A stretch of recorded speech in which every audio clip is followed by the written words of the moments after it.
पत्नी अपने पति को गरीब कहकर और फेरी वाला कहकर तलाक दे देती है। उसके बाद वह पति कुछ ऐसा करता है कि जिसे सुनने के बाद सभी लोगों ने दांतों तले उंगलियां दबा ली। आखिर क्या कहानी थी, क्या किया था उस पति ने? पूरी कहानी के बारे में जानने के लिए वीडियो को अंत तक ज़रूर देखें। दोस्तों, एक कहानी है आकाश नाम के लड़के की। आकाश जो कि गांव के अंदर एक छोटा सा घर है उसके अंदर रहा करता है। उसके माता पिता की पहले ही मौत हो चुकी है। वह घर के अंदर केवल अकेला रहा करता है। वह पढ़ने लिखने में काफ़ी ज़्यादा होशियार है और वह पढ़ाई लिखाई करके किसी बड़ी पोस्ट को हासिल करना चाहता है। आकाश एक कॉलेज के अंदर पढ़ा करता है और कॉलेज की पढ़ाई करने के बाद जब शाम को वह वापस आता है तो उसके बाद अपनी मोटरसाइकिल पर कुछ कपड़े रखता है और उनकी फेरी गांव-गांव जाकर शहर शहर जाकर किया करता है। इसी से उसकी जीवनचर्या चल रही थी। आकाश के कॉलेज में उसी की क्लास में एक लड़की पढ़ा करती है जिसका नाम होता है प्रिया। और प्रिया ने जैसे ही आकाश को देखा था तो देखते ही एकदम से उसे पसंद कर लेती है। मन ही मन उसे दिल दे बैठती है और फैसला कर लेती है कि अगर मैं शादी करूंगी तो इसी से करूंगी। उसके बाद एक दिन प्रिया आकाश से अपने मन की बात कह देती है और कहती है कि आकाश, मैं तुमसे बहुत प्यार करती हूँ और मैं तुम ही से शादी करना चाहती हूँ। उसके बाद आकाश उसे समझाने की कोशिश करता है, लेकिन प्रिया के दिमाग पर प्यार का भूत सवार था और वह आकाश की एक भी बात नहीं सुनती है। वह उसको साफ साफ कह देती है कि मैं शादी करूंगी तो तुमसे करूंगी, वरना मैं ज़िंदगी में किसी से शादी नहीं करूंगी। धीरे धीरे समय व्यतीत होता है और समय के साथ साथ आकाश को भी प्रिया से प्यार हो जाता है। आकाश का एक ख़ास मित्र होता है जिसका नाम होता है संदीप। संदीप उसे हर चीज़ के बारे में बहुत ज़्यादा सपोर्ट किया करता था और वह उसके गाँव में घर के पास ही रहा करता था। अक्सर संदीप अपने घर से खाना बनाकर भी आकाश के लिए ले आया करता था और दोनों दोस्त एक दूसरे के साथ बड़ी अच्छी तरह से रहा करते हैं। धीरे धीरे समय बीता और समय के साथ साथ एक दिन आकाश कॉलेज से आने के बाद अपनी बाइक पर कपड़ों को बांधता है और फेरी लगाने के लिए इधर उधर घूमने लगता है। ऐसे घूमते हुए वह एक शहर में पहुंच जाता है और उस शहर में एक बड़े से घर के सामने जाकर वह आवाज़ लगाने लगता है अपने कपड़ों को बेचने के लिए। तभी उस बड़े से घर से एक लड़की बाहर निकल कर आती है और आकर जैसे ही वह आकाश की तरफ देखती है तो आकाश उस लड़की को देखते ही अपने चेहरे को गमछे से छुपाने लगता है। दोस्तों, वह लड़की कोई और नहीं, उसकी वही प्रेमिका थी जो उसके साथ कॉलेज में पढ़ा करती थी। और जैसे आकाश को देखता है कि प्रिया को यह पता चल जाएगा कि मैं फेरी लगाता हूँ तो वह अपने चेहरे को छुपाने लगता है।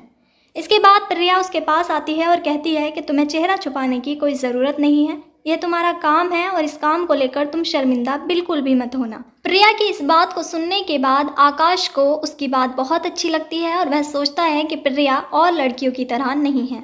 इसके बाद धीरे धीरे उनकी बातें और भी ज़्यादा बढ़ने लगती है और एक दिन प्रिया अपने घर वालों से बोल देती है कि मेरे कॉलेज में एक लड़का है, मेरे कॉलेज में पढ़ा करता है और मैं उससे प्यार करती हूँ और उसी से शादी करना चाहती हूँ। अब प्रिया के घर वाले जैसे ही आकाश के बारे में जानते हैं तो प्रिया से शादी करने के लिए मना कर देते हैं, लेकिन प्रिया जिद करके बैठ जाती है और अपने माँ बाप से कह देती है कि मैं शादी करूँगी तो इससे करूँगी, वरना मैं किसी से शादी नहीं करूँगी। उसके बाद माँ बाप भी अपनी बेटी की जिद के आगे हार जाते हैं और आकाश के साथ अपनी बेटी प्रिया की शादी करवा देते हैं। शादी होने के बाद प्रिया दुल्हन बनकर आकाश के घर में पहुंच जाती है। इधर आकाश भी इस शादी से बड़ा ही खुश है और वह अपनी पढ़ाई में और ज़्यादा मेहनत करना चाहता है। दोस्तों, आकाश का सपना था कि वह पढ़ लिख कर एक बड़ा अफसर बने और अपने जीवन को अच्छी तरह से व्यतीत करे। दोस्तों, इस सपने के बारे में उसके दोस्त संदीप को भी पता था और इसी वजह से उसका दोस्त संदीप लाइब्रेरी से कुछ ऐसी किताबें लाया करता था जिनको पढ़ने के बाद आकाश को और भी ज़्यादा मोटिवेशन मिला करता था और वह अपनी पढ़ाई पर जी तोड़ मेहनत किया करता था। अब प्रिया से उसकी शादी हो गई थी और प्रिया और आकाश बड़े ही प्यार के साथ उस घर में रहा करते हैं। प्रिया को आकाश के उस रोज़गार से भी कोई दिक्कत नहीं है जिस रोज़गार को वो किया करता है।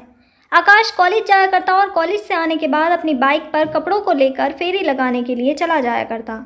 प्रिया ने पढ़ाई छोड़ दी थी और प्रिया पढ़ाई छोड़ने के बाद आकाश के साथ उस घर में रहा करती थी और आकाश के घर को अच्छी तरह से संभाला करती थी। धीरे धीरे समय व्यतीत होता है और समय के साथ साथ उनकी शादी को 1 साल बीत जाता है। प्रिया अक्सर अपने सपनों के बारे में आकाश से बातें करती, जब तुम ऑफिसर बन जाओगे तो हम यहाँ घूमने जाएंगे, वहाँ खाना खाने जाएंगे और हम अपने लिए एक बड़ा मकान बनाएंगे। ये बातें आकाश को और भी मेहनत करने के लिए प्रेरित करती। हालांकि शादी के 1 साल बीत जाने के बाद भी आकाश का कोई बड़ा टेस्ट क्लियर नहीं हुआ था। वह दिन रात मेहनत करता, लेकिन अभी तक सफलता उसके कदमों में नहीं आई थी। मगर प्रिया ने कभी उसकी मेहनत पर सवाल नहीं उठाए। उसने हमेशा आकाश को यह विश्वास दिलाया कि एक दिन वह ज़रूर सफल होगा और उनकी ज़िंदगी में वह सब आएगा जिसके वह दोनों सपने देख रहे थे। शादी के बाद आकाश ने अपनी पढ़ाई और काम में और भी ज़्यादा मेहनत करना शुरू कर दिया। उसका सपना था कि वह एक दिन बड़ा अधिकारी बने और अपने जीवन को संवार सके।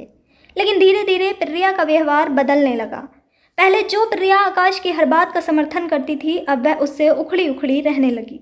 उसे अब लगने लगा था कि आकाश शायद कभी अधिकारी नहीं बनेगा और उसकी ज़िंदगी ऐसे ही कठिनाइयों में बीत जाएगी। यह सोचकर प्रिया के मन में आकाश के प्रति नकारात्मक विचार आने लगे। हालांकि उसने अभी तक आकाश को अपने मन की यह बातें महसूस नहीं होने दी थी। इसी बीच एक दिन प्रिया को उसकी सहेली पूजा की शादी का निमंत्रण मिला। प्रिया ने आकाश से कहा कि वे दोनों शादी में जाएंगे। शादी के दिन प्रिया ने खुद को अच्छे से सजाया संवारा और दोनों पति पत्नी शादी में शामिल होने के लिए चल दिए। शादी का माहौल खुशनुमा था। सभी लोग आपस में बातें कर रहे थे। शादी के दौरान प्रिया की मुलाकात पूजा के भाई रोहित से होती है, जो कभी उसे पसंद करता था। प्रिया को इस बारे में पता था, लेकिन उसने उस समय इसे नज़रअंदाज कर दिया था। लेकिन आज वह रोहित के पास खड़ी होकर बातें करने लगी। बातचीत के दौरान रोहित ने उसके पति के बारे में पूछ लिया। पहले तो प्रिया थोड़ी झिझकी, क्योंकि उसे लग रहा था कि अगर उसने बताया कि उसे पति कपड़े बेचने का काम करते हैं तो लोग क्या सोचेंगे। लेकिन आखिरकार उसने बता दिया कि उसका पति कपड़े बेचकर उनकी ज़िंदगी चला रहा है। जैसे ही रोहित ने प्रिया के चेहरे की भावनाओं को देखा तो उसे समझ में आ गया कि प्रिया को इस बात में शर्म महसूस हो रही है। वह इस स्थिति का फ़ायदा उठाने का सोचता है, क्योंकि वह पहले से ही प्रिया को पसंद करता था। उसने उसकी तारीफ़ें करना शुरू कर दी और कहा, तुम इतनी खूबसूरत हो, तुम्हें तो कितने ही अमीर लड़के मिल सकते थे, तुमने इस गरीब आदमी से शादी क्यों की। प्रिया के मन में यह बात घर कर गई। उसे भी अब लगने लगा कि उसने आकाश से शादी करके बहुत बड़ी गलती की है। उसे लगने लगा कि उसकी ज़िंदगी बर्बाद हो रही है और अगर वह किसी और से शादी करती तो शायद उसे एक बेहतर जीवन मिलता। शादी से लौटने के बाद प्रिया और आकाश घर पहुँचे। घर पहुँचते ही प्रिया का गुस्सा फूट पड़ा। वह आकाश से लड़ाई करने लगी और कहने लगी, तुम्हारी वजह से मेरी ज़िंदगी बर्बाद हो रही है। तुम कभी अधिकारी नहीं बनोगे और हमेशा फेरी लगाते रहोगे। आकाश ने प्रिया की बातें सुनकर भी उसे समझाने की कोशिश की और कहा, मैं पूरी मेहनत कर रहा हूँ, बस थोड़े समय और धैर्य की ज़रूरत है। एक दिन मैं ज़रूर सफल होऊंगा। लेकिन प्रिया अब उसकी कोई बात सुनने के लिए तैयार नहीं थी। उसका मन पूरी तरह बदल चुका था और अब उसे आकाश के साथ अपनी ज़िंदगी काटना बहुत मुश्किल लगने लगा था। अब यह देखना बाकी था कि आकाश इन हालातों से कैसे उभरेगा और क्या वह प्रिया को अपने प्यार और मेहनत से फिर से जीत पाएगा। आकाश और प्रिया के बीच की लड़ाई दिनों दिन बढ़ने लगी। प्रिया अब खुलकर आकाश से कहने लगी थी, तुमसे कभी कोई टेस्ट क्लियर नहीं होगा और तुमने मेरी ज़िंदगी बर्बाद कर दी। मेरे भी कुछ सपने थे, मैं भी अपनी ज़िंदगी में कुछ करना चाहती थी, लेकिन अब मैं तुम्हारे साथ एक सेकंड भी इस घर में नहीं रह सकती। यह सुनकर आकाश को बहुत ठेस पहुंची, क्योंकि उसने पूरी कोशिश की थी कि वह सरकारी नौकरी हासिल कर सके, परंतु अभी तक उसका भाग्य उसका साथ नहीं दे रहा था। प्रिया ने जल्द ही अपने पिता को फ़ोन किया और उनसे आकर उसे लेने के लिए कहा। वह अपने मायके चली गई और कुछ ही समय बाद आकाश को तलाक दे दिया। अब आकाश अकेला रह गया था। तलाक के बाद वह बहुत डीमोटिवेट हो गया और अपनी पत्नी प्रिया के बारे में बार बार सोचने लगा। उसके मन में निराशा घर कर गई थी और वह खुद को असफल मानने लगा था। जब यह बात आकाश के सबसे अच्छे दोस्त संदीप को पता चली तो वह तुरंत आकाश के पास आया। उसने आकाश को दिलासा दिया और कहा, कोई बात नहीं भाई, अगर भाभी तुम्हें छोड़कर चली गई है तो तुम्हें कुछ ऐसा करना चाहिए कि उसे पछतावा हो कि उसने तुम्हें छोड़ा। आकाश इस बात पर अपने दोस्त के गले लगकर फूट फूट कर रोने लगा। उसने कहा, मैंने तो अपनी पूरी कोशिश की है, लेकिन शायद अभी मेरे भाग्य में सरकारी नौकरी नहीं है। मैं और क्या कर सकता हूँ। संदीप ने उसे संभालते हुए कहा, तू हार मत मान, अभी तुझे और मेहनत करनी है, एक दिन तुझे सफलता ज़रूर मिलेगी। संदीप ने अपने दोस्त को समझाया और मोटिवेट किया। धीरे धीरे आकाश को भी यह बातें समझ में आने लगी और उसने एक बार फिर से पूरी मेहनत से पढ़ाई में जुटने का फैसला किया। समय बीतता गया और आकाश अपनी पढ़ाई पर पूरी तरह ध्यान देने लगा। इस दौरान संदीप ने भी उसे हर तरह से सपोर्ट किया। करीब 6 महीने बाद संदीप का ट्रैफिक पुलिस में चयन हो गया। यह संदीप के लिए बहुत बड़ी बात थी, लेकिन उसने अपनी सफलता का जश्न मनाने के बजाय अपने दोस्त आकाश की मदद करने का निश्चय किया। संदीप ने आकाश से कहा, भाई अब तुझे सिर्फ अपनी पढ़ाई पर ध्यान देना है। तू ये फेरी लगाना छोड़ दे, तेरा सारा खर्च मैं उठाऊंगा। तू अब बस सरकारी नौकरी हासिल करने के लिए मेहनत कर। आकाश को अपने दोस्त से यह सुनकर बहुत सहारा मिला और उसने जी जान से पढ़ाई करनी शुरू कर दी। अगले 2 साल तक उसने लगातार मेहनत की और आखिरकार वह एक IPS अधिकारी बन गया। यह उसके जीवन का सबसे बड़ा सपना था और उसे पूरा होते देख उसकी खुशी का ठिकाना नहीं था। सबसे ज़्यादा खुशी संदीप को थी, जिसने अपने दोस्त का हर कदम पर साथ दिया और उसे सफलता की ओर बढ़ने में मदद की। दोनों दोस्तों ने इस सफलता का जश्न मनाया और संदीप ने गर्व से कहा, मैं जानता था कि तुझ में काबिलियत है, बस तुझे सही समय पर सही दिशा दिखाने की ज़रूरत थी। और खुशी मनाने के बाद दोनों अपनी अपनी ड्यूटी को अच्छी तरह से किया करते हैं। इधर जो उसकी पत्नी थी प्रिया, वो तलाक के बाद अपने घर में बैठ गई थी और तभी उसकी फ्रेंड पूजा का भाई, जो कि अपने आप को एक बहुत बड़ा बिजनेसमैन बताता है, उसके घर शादी की बात करने के लिए पहुंच जाता है। इसके बाद प्रिया उससे शादी कर लेती है। प्रिया का जीवन धीरे धीरे बदल रहा था। तलाक के बाद उसने अपने नए पति के साथ आराम से ज़िंदगी बितानी शुरू कर दी थी। मैं सोचती थी कि अब उसकी ज़िंदगी सही दिशा में जा रही है, लेकिन एक दिन उसकी ज़िंदगी फिर से हिल गई। प्रिया के पास पुलिस का फ़ोन आया और उसे थाने बुलाया गया। थाने में पहुंचने के बाद उसे पता चला कि उसका पति, जो कि एक बड़ा बिजनेसमैन होने का दावा करता था, असल में गैर कानूनी तस्करी के धंधे में शामिल था। पुलिस ने उसे रंगे हाथों पकड़ लिया था और उसके ही पति ने अपनी जान बचाने के लिए प्रिया का नाम और नंबर पुलिस को दिया था। प्रिया के पैरों तले ज़मीन खिसक गई। उसने पुलिस अधिकारियों से बार बार कहा, साहब मेरा पति ऐसा नहीं है, उसे फंसाया जा रहा है। लेकिन पुलिस वालों ने उसकी एक नहीं सुनी। प्रिया बेबस होकर गिड़गिड़ाने लगी। उसी वक्त थाने में संदीप, जो अब ट्रैफिक पुलिस में कार्यरत था, वहां पहुंचा। जैसे ही उसने प्रिया को देखा, उसे पहचान लिया। उसने पुलिस वालों से मामले की पूरी जानकारी ली और समझ गया कि प्रिया किस परिस्थिति में फंसी है। प्रिया ने भी संदीप को पहचान लिया और तुरंत उससे मदद की गुहार लगाने लगी। संदीप भाई, प्लीज़ मेरे पति को छुड़वा दो, वो बेकसूर है। संदीप ने जब प्रिया की बेबसी देखी तो उसे पुरानी सारी बातें याद आ गई। उसे याद आया कि कैसे प्रिया ने उसके दोस्त आकाश का दिल तोड़ा था, उसे अपमानित किया था और फिर उसे छोड़कर चली गई थी। संदीप के मन में कई ख्याल उमड़ने लगे। कुछ देर सोचने के बाद संदीप ने एक योजना बनाई और प्रिया से कहा, अगर तुम चाहती हो कि तुम्हारा पति रिहा हो जाए तो तुम्हें एक पते पर जाना होगा। वहाँ बड़े साहब हैं, अगर उन्होंने कह दिया तो तुम्हारे पति को रिहा कर दिया जाएगा। प्रिया ने तुरंत कहा, ठीक है, मुझे वह पता दो, मैं वहाँ तुरंत पहुँच जाऊँगी। संदीप ने प्रिया को आकाश के नए घर का पता दे दिया, जहाँ वह फिलहाल अपनी सरकारी नौकरी कर रहा था। उसने कहा, ये बड़े साहब हैं, अगर ये चाहेंगे तो तुम्हारा काम हो जाएगा। प्रिया ने बिना कुछ सोचे समझे उस पते पर जाने का फैसला किया, लेकिन उसे यह नहीं पता था कि यह वही आकाश है जिसे उसने एक वक्त पर छोड़ दिया था। उसके बाद प्रिया उस एड्रेस को लेती है और वहाँ से सीधा उस एड्रेस के लिए निकल जाती है। इसके बाद संदीप अपना फ़ोन निकालता है और फ़ोन निकालने के बाद आकाश को पूरी कहानी के बारे में बता देता है और कहता है कि मैंने तुम्हारा एड्रेस दे दिया है और प्रिया तुम्हारे पास आती ही होगी। दोस्तों, आकाश की पोस्टिंग दूसरे शहर में थी, जो शहर यहाँ से 18 किलोमीटर दूर पड़ता था।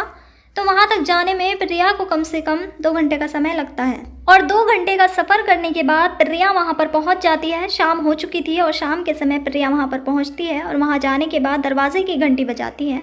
अब जैसे ही डोरबेल बजी थी तो उसके बाद आकाश अंदर से आता है और जाकर दरवाज़ा खोलता है, क्योंकि उसको पता था कि प्रिया उसके पास आने वाली है। और डोरबेल की आवाज़ सुनते ही वह समझ गया था कि प्रिया यहाँ पर आ चुकी है। उसके बाद आकाश दरवाज़ा खोलता है और दरवाज़ा खोलने के बाद जैसे ही प्रिया आकाश को देखती है तो एकदम से हक्की बक्की सी रह जाती है और उसके पैरों तले ज़मीन खिसक जाती है। उसके बाद आकाश प्रिया को अपने घर के अंदर ले जाता है और उससे पूछता है कि हाँ बताइए, आपको किससे काम है। अब प्रिया जैसे ही आकाश को देखती है तो वह आकाश से कुछ भी नहीं कह पाती है और फूट फूट कर वहाँ पर रोने लगती है। इसके बाद आकाश उसे शांत कराता है और कहता है कि प्रिया शांत हो जाओ पहले तो, और उसके बाद यह बताओ कि तुम्हारी समस्या क्या है।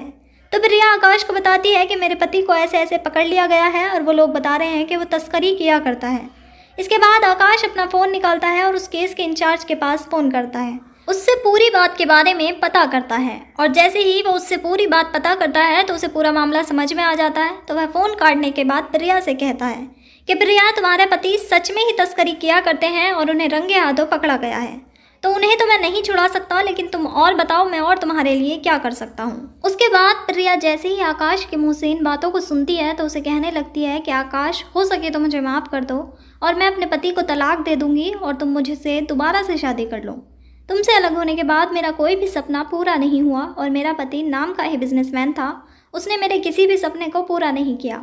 अब इस बात को जैसे ही आकाश सुनता है तो एकदम से उसे गुस्सा आ जाता है और वह एक ज़ोरदार झापड़ प्रिया को लगा देता है। झापड़ मारने के बाद आकाश कहता है कि पहले तो मुझे छोड़ा, अब उसके बाद उस पति को छोड़ रही हो जिसके लिए तुमने मुझे छोड़ा था। तुम्हारा क्या भरोसा कि आगे चलने वाले टाइम पर तुम मुझे नहीं छोड़ोगी। तुम जैसी लड़की पर मैंने एक बार विश्वास करके ही बहुत बड़ी भूल कर दी थी और दोबारा से मैं ऐसी गलती नहीं करने वाला हूँ। ऐसा कहकर आकाश प्रिया को वहाँ से जाने के लिए कह देता है। इधर जो प्रिया है वो फूट फूट कर रोती है और रोने के बाद कहती है कि आकाश मुझे माफ़ कर दो, मुझसे बहुत बड़ी गलती हो गई और आगे से ऐसा कुछ नहीं होगा। इसके बाद आकाश उसे धक्के मारकर वहाँ से निकाल देता है और प्रिया रोते हुए वहाँ से चली जाती है। प्रिया का पति का केस चलता रहता है और केस चलने के बाद उसे सज़ा मिल जाती है। अब प्रिया का पति सज़ा काट रहा होता है और वक्त के साथ साथ प्रिया की हालत पागलों जैसी हो जाती है। इधर जो आकाश है वह अपना जीवन अच्छी तरह से व्यतीत करता है और कुछ दिनों बाद आकाश की भी शादी हो जाती है। अब उसकी जो पत्नी आई है वह उसका अच्छी तरह से ख्याल रखा करती है और घर को अच्छी तरह से बसा रही है।